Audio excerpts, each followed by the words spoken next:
Sapiens, l'émission de tous les savoirs sur RCFM. Soyez les bienvenus, Sapiens, avec notre partenariat en compagnie de l'Université de Corse. C'est Ridgerc. À Fabrice, nous avons le plaisir de recevoir cette semaine Jean-Baptiste Philippe, chargé de recherche au CNRS, qui, dans le cadre du projet Feux de forêt du laboratoire Sciences pour l'environnement, travaille sur le développement de modèles et simulateurs visant à évaluer le comportement et l'impact des incendies. Jean-Baptiste Philippe, bonjour. Bonjour Fabrice. Bonjour. Merci d'être avec nous. Vous pourriez nous présenter plus en détail le cœur de vos recherches ? C'est sur la simulation du comportement de l'incendie pour pouvoir le prévoir en cas de lutte et puis aussi son comportement dans l'absolu et son impact sur les territoires. Alors, je m'intéresse en particulier aux effets induits de l'atmosphère sur le feu et le feu sur l'atmosphère. Étant donné que c'est un phénomène qui est assez météorologique, qui a des impacts sur le vent local, c'est ces rétroactions et ça en coordination avec Météo France et les services de prévision. Ça veut dire, Jean-Baptiste Philippe, que depuis l'Université de Corse, depuis quelques années, je crois, en préparant cette émission, que vous nous avez parlé de 2017 notamment, pour un petit peu le démarrage de ces choses-là, vous êtes capable, depuis l'université, et on comprendra dans ce petit entretien que vous avez un vrai rayonnement international sur ces questions, mais vous êtes capable de savoir, par des simulations en amont, les zones de Corse, notamment pour ce qui nous concerne, où il pourrait y avoir un incendie sévère, par exemple, en fonction de quoi ? De l'humidité, de la configuration des lieux ?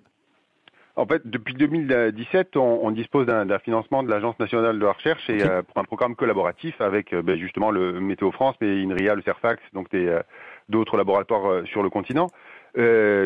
Programme que je coordonne à l'Université de Corse sur ce sujet-là précisément, pour fabriquer les systèmes de prévision du futur un peu pour le comportement de l'incendie. Donc on l'a mis en place à partir de 2017, c'est le programme Firecaster. Et oui, donc le principe c'était de faire une météo à très haute résolution, 500 mètres, quand le meilleur modèle qui est le meilleur mondial, c'est le modèle français, c'est à Rome, c'est 1,2 km. Donc ça, comme on calcule à 500 mètres, on a vraiment le détail du vent dans chacun des cols et chacune des zones sensibles. Et on peut potentiellement regarder la température, le vent local et l'humidité du sol et de la végétation, ce qui permet de prévoir très localement, à haute résolution un peu, la virulence potentielle de cet incendie avant qu'il démarre. Donc ça donne un risque global. Donc on peut parler de veille, de logiciels finalement, d'éléments numériques, de calcul, peut-être d'algorithmes qui vous servent de veille et ensuite vous êtes en lien avec les acteurs de terrain, notamment lorsque par exemple l'incendie menace. Oui, alors c'était un des gros avantages qu'on peut avoir en Corse, c'est ce lien est très proche qu'on a avec les opérationnels de terrain qui nous ont beaucoup aidés parce qu'on a pu tout au cours, en particulier de la saison 2017 qui a été très intense au niveau des incendies, utiliser ce logiciel, regarder comment on peut améliorer un peu ces codes, améliorer aussi le type de sortie qu'on peut leur proposer et travailler de consort avec eux sur chacun des chantiers pour regarder quelles analyses météo pouvaient être faites. On a aussi une collaboration avec le laboratoire d'économie sur le sujet, qui est partenaire du projet, pour non seulement caractériser aussi le danger, mais aussi les enjeux potentiels.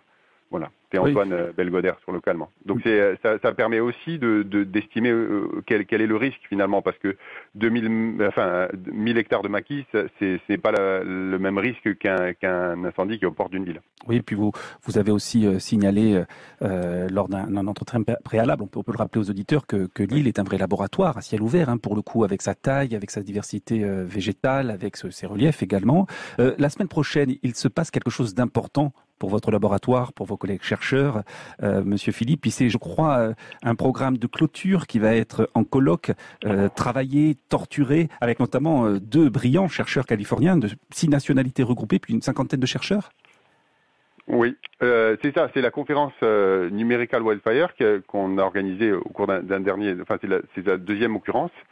Et c'est une conférence internationale en présentiel, donc avec les gens qui viennent dans le beau centre d'études scientifiques de Cargès dont nous disposons, au CNRS et à l'université, et qui viennent justement discuter de ce sujet-là. Donc il y a des futurs systèmes de prévision numérique que nous offrent les supercalculateurs dont on dispose maintenant depuis récemment à l'université aussi, un magnifique nouveau supercalculateur. Et donc, c'est des nouveaux outils de prévision. C'est pour ça qu'on change un peu de paradigme, de modèle, de système. Et voilà. Mais c'est vrai que là, on voit que l'université est en plein dans la R&D, recherche et développement. Et pour le coup, on insiste, parce que c'est une vraie fierté locale, notamment Jean-Baptiste Philippe, il le dit pas, mais il est l'auteur de plusieurs articles à portée internationale sur ces questions. Voilà, il y a un vrai travail important de l'université qui est regardé par tous. Et vous signalez également que depuis 4 ans, au niveau national notamment, je pense au ministère de l'Intérieur, on utilise vos travaux pour des prévisions de propagation des feux.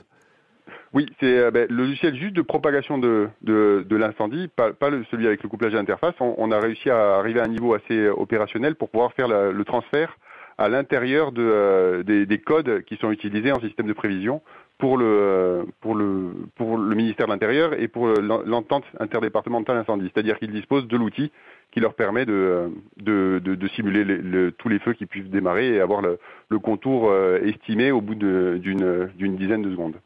Jean-Baptiste Philippe, parlez-nous des étudiants qui travaillent à vos côtés. Les étudiants, j'en ai eu il y a des étudiants de master qui travaillent ponctuellement sur certains des sujets pour préparer les données et aller sur le terrain, notamment. Et donc on a des études avec l'ILAFERA sur l'écologie pour aller regarder l'état de la végétation. Et donc ça, c'est des étudiants à Corté, mais on en a, dans le cadre du projet, aussi pris en thèse, essentiellement en mathématiques, pour estimer justement tous ces paramètres de danger, parce que c'est beaucoup de probabilités et de codes scientifiques intensifs. Et derrière ces codes, une nature préservée grâce aux travaux brillants reconnus de l'université. Merci beaucoup Jean-Baptiste Philippe, il a été avec nous, chargé de recherche au CNRS, donc qui, dans le cadre du projet Feux de forêt du laboratoire Sciences pour l'environnement, travaille sur le développement de modèles et simulateurs visant à évaluer, on le rappelle, le comportement et l'impact des incendies. Merci à vous.